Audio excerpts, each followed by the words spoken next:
건강보험료 줄이는 방법은요 딱 4가지밖에 없습니다. 똑같은 상황이었었는데 자산의 형태를 변경을 한 걸로 인해서 건강보험료가 3만원대, 2만원대로 이렇게 줄어들게 됩니다. 안녕하십니까. 목돈관리 전문기업 행센의 오영일입니다. 반갑습니다. 자, 오늘은 돈에 대한 얘기를 한번 해보려고 하는데요. 자, 돈 중에서도 은퇴자 분들께서 가장 많은 관심을 보이고 있으실 수밖에 없는 건강보험료 줄이는 가장 확실한 방법에 대해서 말씀을 드려보려고 합니다. 이 건강보험료를 줄이는 방법은 여러 가지가 있는데 아마 오늘 제가 말씀드리는 게 가장 확실하고 효과가 좋은 방법일 겁니다. 제가 장담을 합니다. 왜냐하면 좀 이따 말씀드리겠지만 저희는 건강보험료의 스트레스를 좀 절감시키기 위해서 정말 많은 연구를 했거든요. 그 결과 나온 방법을 안내드리는 거기 때문에 아마 이 이상의 방법은 없을 거다라는 말씀을 좀 드리고, 근데 우리가 이제 이렇게 가장 확실한 방법을 내 걸로 만들려고 하다 보면 나는 가만히 있는다고 해서 뭔가 방법을 취하거나 어떤 계획이 세워지는 게 아니고 나도 뭔가 노력을 해야 되지 않습니까? 근데 제가 상담을 해보면 가장 어려워하는 게 뭐냐면 난 노력할 의지도 있고 열정도 있는데 뭘 어떻게 노력해야 될지 모르겠다라는 말씀들을 가장 많이 하시거든요. 오늘 그 부분에 대해서 속 시원하게 방법을 말씀을 드리고 또 사례까지 공유해 드리도록 하겠습니다. 저희가 만나 뵙는 분들 중에서 이런 하소연을 가장 많이 하십니다. 건강보험료가 한 40만 원 정도가 나와요. 죽겠습니다. 이런 말씀들을 정말 많이 하세요. 보통 이제 한 30만 원 중후반에서 40만 원 초반대에 나오는 분들이 가장 스트레스를 많이 받으시는 것 같아요. 아싸리 진짜 막 70만 원, 80만 원씩 나오시는 분들도 계시거든요. 근데 그런 분들은 진짜 돈이 많아. 진짜 재산이 많아요. 그래서 별로 거기에 스트레스 안 받으시는데 한 30만 원, 40만 원 내외 왔다 갔다 하시는 분들이 가장 스트레스를 많이 받으시는 것 같아요. 근데 일단 이런 분들께서 이런 고민을 안고 저희를 만나십니다. 저희를 만나고 3개월 후가 되면 어떻게 되시냐면은 이렇게 됩니다. 건강보험료가 뭐 3만원대, 2만원대로 이렇게 줄어들게 됩니다. 실제로 이거는 2024년 1월 달에 그분들께서 저희 고객분들께서 받은 건강보험료 고지서입니다. 한 40만원 나오다가 건강보험료가 3만원대로 줄면 굉장히 스트레스를 많이 줄일 수가 있겠죠.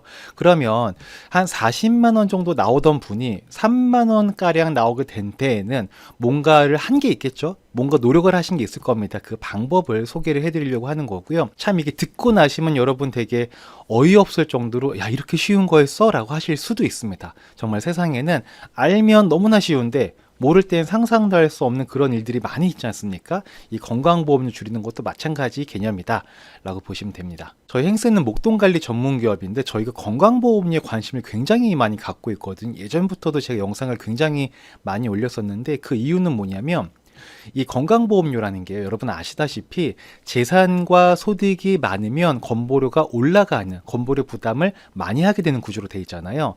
저희를 찾는 분들은 대부분 목돈을 어떻게 운용하는 게 좋을까에 대한 상담을 받기 위해서 저희한테 오시거든요. 근데 이분들께서 현금이 뭐 1억이든 2억이든 있지 않습니까? 근데 그분들이 현금만 있을까요? 그렇지 않죠. 현금이 그 정도 있으신 분들은 한국 자산 구성의 특성상 현금이 이만큼이면 그 뒤에 부동산이 이만큼이 있습니다. 그러니까 저희한테 오시는 분들은 대부분 부동산 자산이 좀 있으신 분들이고 그러다 보니까 재산이 많이 있어서 건강보험료 부담을 많이 하고 계시는 분들이 많이 오시는 거예요.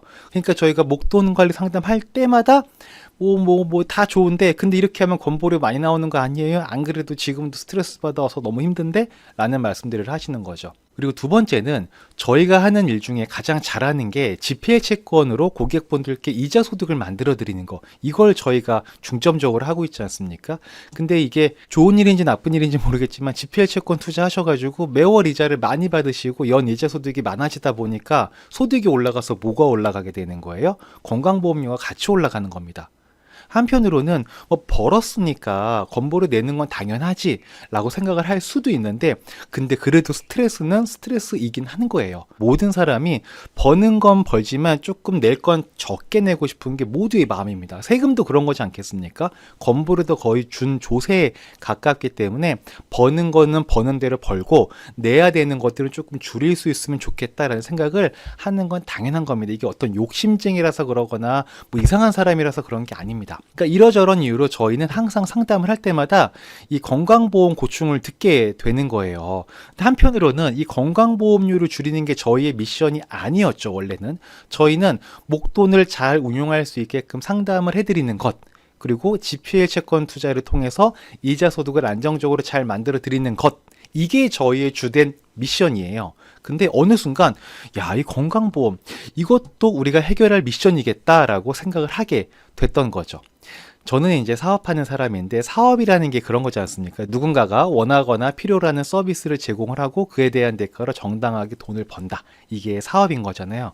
그러니까 저희는 이 건강보험에 대한 고충을 해결하게 되면 저희 행스에는 조금 더 고객분들께 이쁨 받을 수 있겠구나. 이거 어떻게 해결하지? 해서 머리를 싸매고 변호사, 세무사, 뭐 부동산 전문가, 뭐 정말 각계각층의 전문가분들과 함께 머리를 싸매서 만든 방법이 오늘 소개해드릴 방법인 거죠.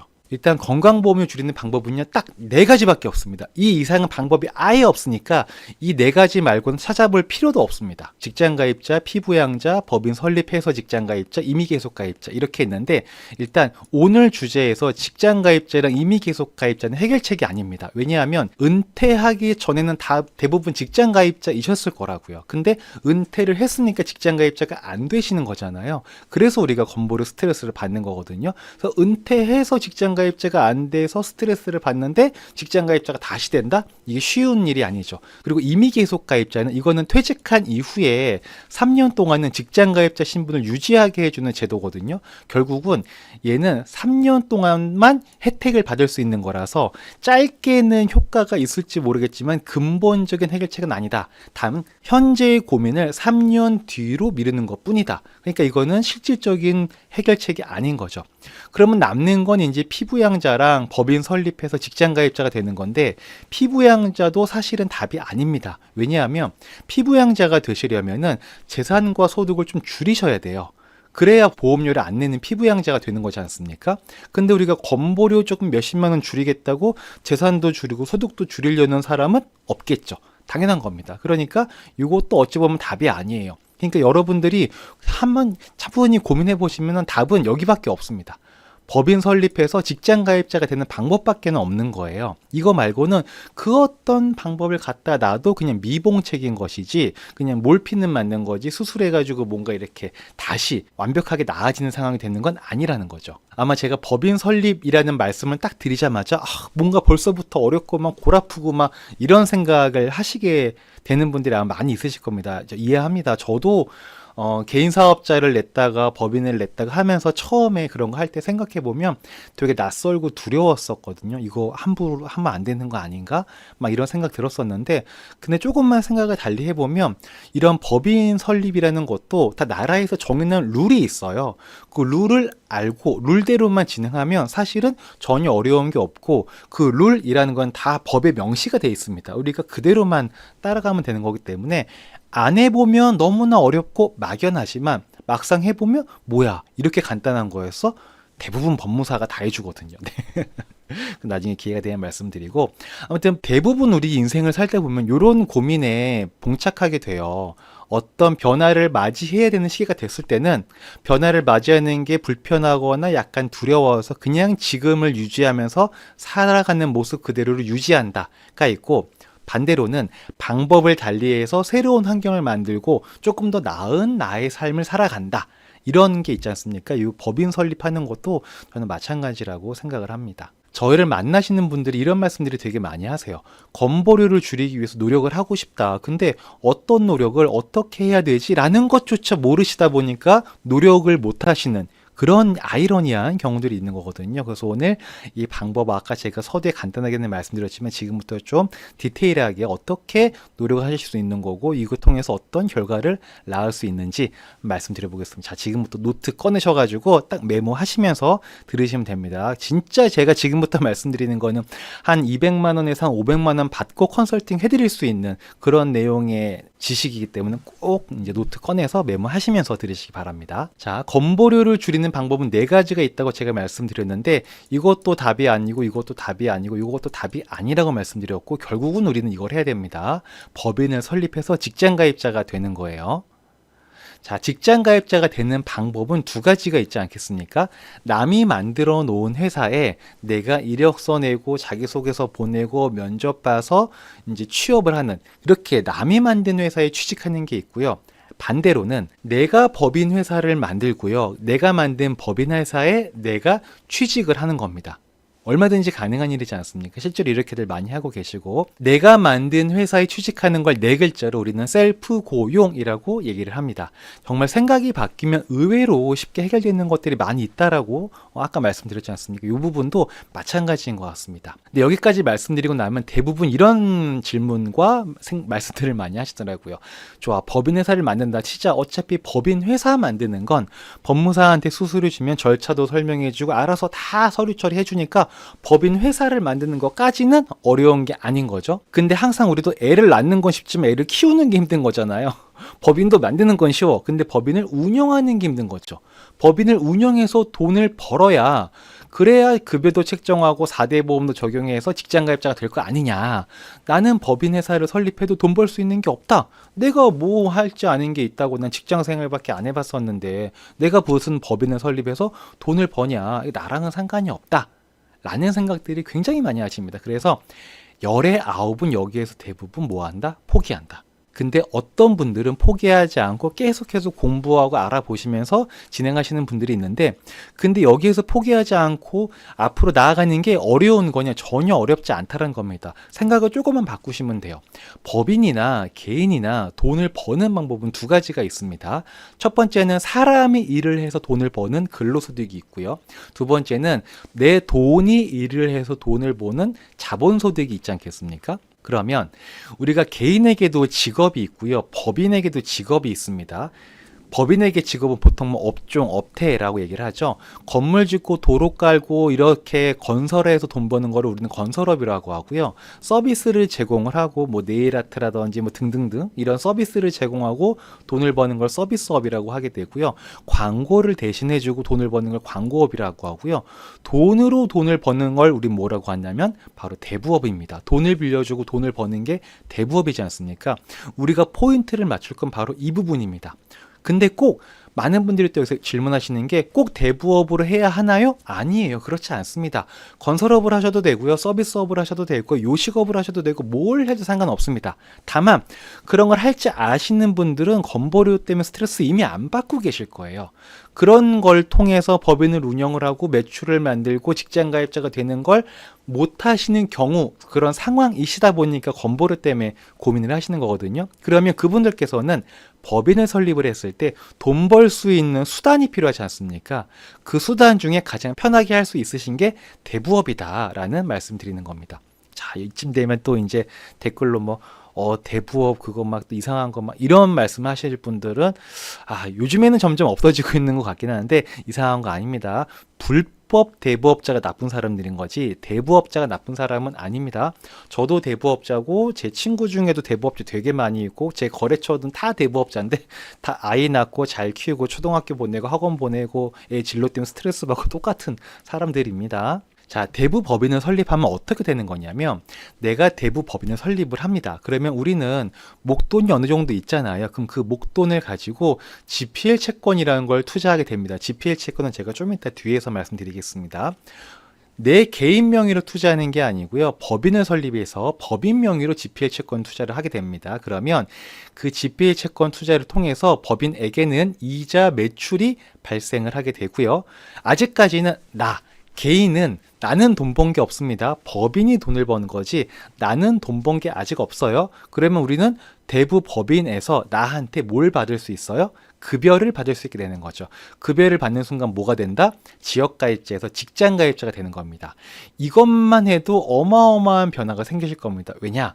지역가입자 분들께서 은퇴하신 이후에 건보료 스트레스 받는 분들의 공통점이 뭐다? 부동산 자산에 건보료가 붙는다는 거거든요. 근데 지역가입자는 부동산 자산을 점수화해서 건보료를 부과하게 돼 있어요.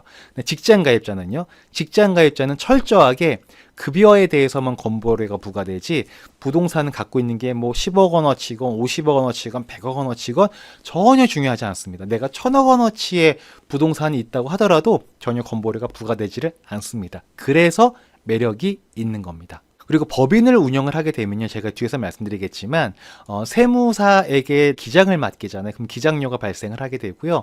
대부법인을 운영하다 보면 대부업 협회에 가입을 하셔야 되거든요. 그 비용이 나가는 게 있어요. 근데 그 비용도 어차피 이 매출이 들어오는 거에서 충당이 되는 거기 때문에 내 주머니에 있는 돈이 나가는 구조는 아니게 되는 겁니다. 들어온 돈에서 나가는 거기 때문에 사실상 크게 부담되는 일은 아닐 겁니다. 그리고 우리가 급여를 받게 될 때 급여를 너무 많이 책정하지 않고요. 이게 포인트인데 적절하게 책정할 필요성이 있습니다. 왜냐하면 급여를 많이 책정하게 되면은 거기에 따라서 건보료가 올라가는 거거든요. 그래서 급여를 좀 작게 책정하고 가능하면 비용을 인정받을 수 있는 범위 내에서 법인의 비용 처리를 하는 게 도움이 된다라는 거죠. 그래서 그런 거를 야무지게 설계하는 게 굉장히 중요하고 저희가 그런 일을 하고 있는 거죠. 자, 좀 정리해서 건보료 절감을 위해서 하실 일을 순서대로 좀 말씀드리면 제일 중요한 게 뭐냐면 일단 이 GPL 채권을 공부를 하셔야 됩니다.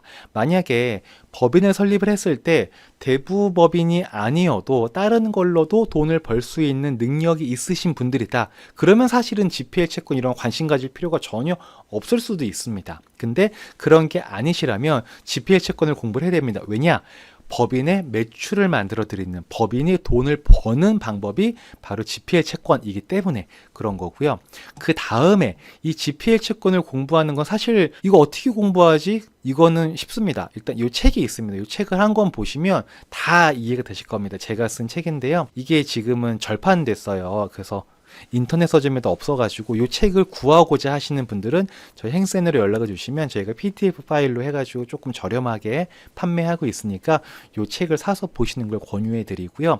그리고 이제 저희 행복재무상담센터 블로그에 오시면 GPL 채권에 대한 글을 많이 정리를 해 놨습니다. 그거 참고하시면 되고, 일단 거두절미하고 요약해서 제가 좀 장점과 단점을 정리해 놨는데, 그냥 장점은 연에 8% 이자를 받을 수 있는 채권인 거고요. 이자가 매월 지급이 됩니다. 28일 날 수령하시게 되는 거고 1억 원당 세전 66만 원의 이자를 받게 되시는 거고 채권의 만기는 1년입니다. 1년 단위로 투자하고 이자 받게 되는 그런 것이다. 그리고 투자했을 때 안정성은 어떻게 확보하느냐? 이건 질권 설정이라는 걸 하게 되는데 이거 생소하신 분들이 있을 거예요. 이게 그냥 근저당권이라는 건 뭔지 아시죠? 내가 아파트를 담보로 돈 빌릴 때 은행에서 우리 집에 근저당권 설정하잖아요. 그 근저당권이 무서운 거예요? 안 무서운 거예요? 굉장히 무서운 거죠. 왜? 내가 은행한테 이자나 원금 제때 안 갚으면 은행이 우리 집을 경매로 넘겨서 내 집을 현금화해서 가져가는 방식을 취하지 않습니까? 이 근저당권은 그래서 무서운 건데 이 근저당권보다 더 무서운 게 질권입니다. 그래서 우리가 질권을 설정을 하기 때문에 안정성을 확보할 수 있다라는 내용이고 이런 내용들은 이 책에 자세하게 나와 있습니다. 그리고 단점도 있겠죠. 단점은 친숙한 금융권이 아닌 약간은 여러분들이 무서워할 수 있는 인식이 그렇다는 거죠. 대부분 법인을 통해서 진행한다는 게 약간은 낯설고 생소하실 수 있는 그런 약간 정서적 허들이 있다라는 게 있고요.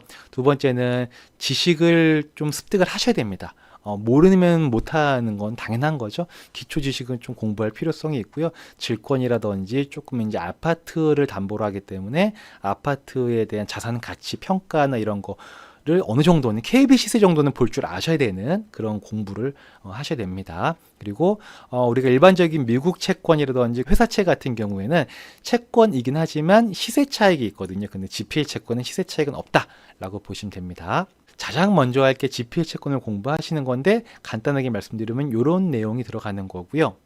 그리고 두 번째는 우리가 GPL 채권을 개인 명의로 하는 게 아니고 대부 법인을 설립해서 진행을 할 거기 때문에 법인 설립 절차와 운영에 대한 기본적인 이해가 좀 필요하시거든요. 그건 또 저희가 또 늘 상담하고 고객분들도 안내해드리고 컨설팅 해드리는 일이기 때문에 잘 준비를 해놨습니다. 이런 내용들 저희가 정리해놨기 때문에 필요하신 분들은 저희 행센으로 연락 주시면 이런 거 뭐 무료로 다 안내해드리는 거는 어렵지 않으니까 이런 거 받아보시면 되고요. 아니면 뭐 법무사 통해서 물어보셔도 될 겁니다. 근데 법무사님들 중에서는 대부법인 설립을 해보신 분도 있고 안 해보신 분도 계실 테니까 차이는 좀 있을 수 있다라는 거 미리 좀 알고 계시면 좋고요. 가장 좋은 건 저희한테 먼저 물어보시고 기본 내용을 이해하신 상태에서 뭐 알고 지내시는 법무사님이나 뭐 제3의 법무사님을 통해서 한번 크로스 체크하시는 게 가장 확실하시겠죠. 그래서 이렇게 GPL 채권 공부를 끝냈고 대부법인 설립을 했다. 그 다음에는 GPL 채권 투자하는 건데, 이 GPL 채권 투자하는 거는 이 두 가지가 되어 있다면 전혀 어렵지 않겠죠. 그냥 손가락만 까딱까딱 하면 되는 거기 때문에 어렵지 않을 거고요. GPL 채권 투자를 한 다음에는 대부 법인의 매출이 들어오지 않습니까? 그럼 그거 가지고 월급만 받으시면 됩니다. 월급 받고 뭐 기름값이라든지 이런 거, 식대 같은 거는 법인카드 쓰시면서 그냥 생활을 해 나가시면 되는 거예요. 그래서 아까 제가 서두에 요 말씀을 드렸어요. 건보료가 약 40만 원 정도 나오시던 분들이 한 3만 원대로 줄어들게 된 방법이 있다라는 말씀 드렸는데, 제가 지금까지 말씀드렸던 내용입니다. 법인을 설립을 하시고 그 법인이 매출을 만들고 그 매출에서 일부를 급여로 가지고 오고 일부는 법인카드라든지 비용으로 활용을 하시는 거다. 이런 내용을 활용을 하시면 됩니다. 그 결과값이 이렇게 뭐 3만 원대, 2만 원대 건보료가 줄게 되었다라는 거죠. 그리고 실제 상담 사례를 좀 요약해서 간단하게 말씀을 드리면, 이런 분이 있으셨습니다. 재산이 19억 정도가 되고요. 또 현금 자산이 한 4억 정도가 있으셨는데, 이분은 요 4억에 대한 걸 어떻게 운용하지? 이분은 사실 이제 GPL 채권 투자 상담 때문에 저희 센터에 방문을 해주셨던 분이셨는데, 상담을 하다 보니까 이분께서는 건보료가 약 40만 원 정도가 나가는 상태셨어요. 그래서 월에 국민연금이랑 예금 이자로 받는 거 월 한산으로 계산을 해보니까 월 소득이 약 247만 원 정도이신데, 건보료 빼니까 실제 가처분 소득, 실제 쓸 수 있는 돈은 208만 원 정도가 되시는 상태였었거든요. 근데 이분이 이제 저희를 만나서 어떻게 했냐? 똑같습니다. GPL 채권을 공부를 시켜드렸고요. 그 다음에 대부법인 설립까지 도와드렸고, 저희 대부법인 설립할 때는 처음부터 끝까지 다 체크를 다 도와드려, 서류 준비부터 뭐 시청 가시는 거 이런 거 다 안내해드리거든요. 설립까지 하셨고, 이제 이게 두 개 끝났으니까 그 다음에 GPL 채권 투자하셨고 월급을 받으셨습니다. 그 결과 어떻게 됐냐? 이렇게 바뀌었습니다. 뭐가 바뀐 거냐면, 원래 여기가 은행 예금이었거든요. 은행 예금 4억이었는데 요게 GPL 채권 4억으로 바뀌었죠. 요게 하나 바뀌었고요. 그 다음 소득은 보게 되면은, 원래 은행에 예금이 있었으니까 은행 예금 이자였었는데 이제는 GPL 채권 이자가 들어오겠죠. 그 이자가 4억 원이면 266만 원이 들어옵니다. 이렇게 소득이 확 늘게 되겠죠. 이것만 봐도 사실은 벌써부터 약간 매력이 있게 된 상황인데, 거기다가 세무기장료랑 대부협회비는 원래 개인으로 했을 때는 안 나갔던 비용인데 법인을 운영을 하시게 되면서 발생하게 된 비용이에요. 그게 세무기장료가 11만 원, 대부협회비가 매월 5만 원이 있습니다. 요거 말고 다른 건 없습니다. 보통은 이제 월 임차료나 이런 것들이 있는데, 저희가 월 임차료가 나가지 않으면서 법인을 운영할 수 있으시게끔 준비해 놓은 게 있기 때문에 요거 말고는 들어가는 게 없습니다. 그리고 중요한 건 건보료죠. 건보료가 월 4만 원밖에 안 나갑니다. 요거를 이제 법인이 2만 원, 개인이 2만 원 해가지고 4만 원을 부담을 하게 되는 겁니다. 그러면 결과적으로 140만 원과 260만 원 합치게 되면은 매월 통장에 찍히는 게 이제 개인에게 들어오는 거랑 또 법인에 들어오는 거 합치면 406만 원이세요. 거기에서 비용 20만 원 있죠? 요거 세 개 합치는 거 11만 원, 5만 원, 4만 원, 20만 원 비용이 빠집니다. 그러면 내가 쓸 수 있는 돈은 386만 원을 활용을 하실 수가 있게 되시는 거죠. 물론 이제 이 386만 원은 내 통장에 바로 꽂히는 게 아니고 일부는 통장으로 들어오고 일부는 법인에 있으니까 또 법인 카드라든지 경비 처리 이런 것들을 활용을 하시게 되는 거고, 실제로 그냥 내가 쓸 수 있는 돈이다 라고 생각을 하시면 됩니다. 그러면 전후를 살펴보게 되면은, 이전에는 소득에 대한 부분을 보면은 208만 원이었는데 바뀌신 다음에 386만 원으로 확 늘어나게 된 거죠. 똑같은 상황이었었는데 개인에서 법인으로 전환을 했고, 은행 예금에서 GPL 채권으로 자산의 형태를 좀 변경을 한 걸로 인해서 이렇게 178만 원이라는 잉여 소득이 발생하게 된 겁니다. 어마어마한 거죠. 정말 직장인들, 현역에 있는 사람들도 월급이 178만 원이 올라가면 큰 거잖아요. 근데 은퇴하신 분들의 178만 원이라는 건 정말 어마어마한 거죠. 한 달에 정말 30만 원, 50만 원만 늘어나도 밥상의 반찬이 바뀌는 거거든요. 근데 이거는 정말 삶이 아예 바뀌는, 예. 저는 저희 고객분들한테 정말 이쁨 많이 받고 살고 있습니다. 그래서 네. 그래서 자, 정리를 하자면, 건보료를 줄이기 위해 노력을 하고 싶은데 어떤 노력을 할지 모르겠다 하시는 분들, 제가 오늘 좀 정답을 말씀을 드리면, 법인을 설립을 하셔라. 근데 법인 중에서도 다른 거 할 수 있는 게 없어서 고민이셨던 분들은 대부법인이 대안이 될 수가 있다. 고로 반대로 말하면 대부법인만 해야 되는 건 아니다 라는 겁니다. 여기서 제가 혹시나 여러분들이 실수하시는 부분이 있어서 말씀드리면, 개인 사업자로 잘 생활하시던 분들이 제 얘기 듣고 그냥 개인 사업자를 법인으로 전환하시는 분들이 있습니다. 절대 그냥 하시면 안 됩니다. 이 개인 사업자와 법인은 넘어가는 순간 엄청나게 많은 게 달라지기 때문에 꼭 이런 것들은 세무사님들과 상담을 하시고 나서 변경을 하는 게 옳은 방법이지, 그냥 이 얘기만 듣고 개인 사업자에서 법인으로 전환하시는 거는 옳은 방법은 아닐 수 있다는 거 한 번 더 강조해 말씀드리고요. 만약에 대부 법인을 설립을 하신 분이라면은 GPL 채권을 활용을 하시면 됩니다. 그래서 어떤 노력? 대부 법인을 설립을 하시고 하우 GPL 채권을 활용을 하시면 된다라는 말씀을 드립니다.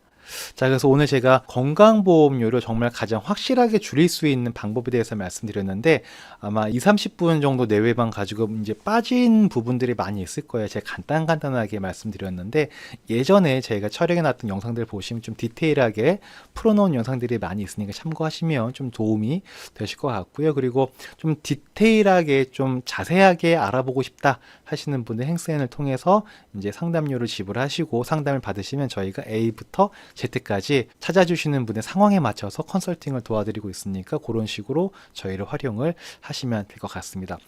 저희 행사는 앞으로도 고객분들께 또 구독자분들께 실질적인 돈 관리에 도움이 될 수 있는 방법들을 연구하고 제시해드리는 역할을 게을리하지 않겠다라는 약속을 드리면서 오늘 영상 이 정도로 정리하도록 하겠습니다. 자, 들어주셔서 감사하고요. 다음에 또 뵙겠습니다. 들어가겠습니다. 안녕.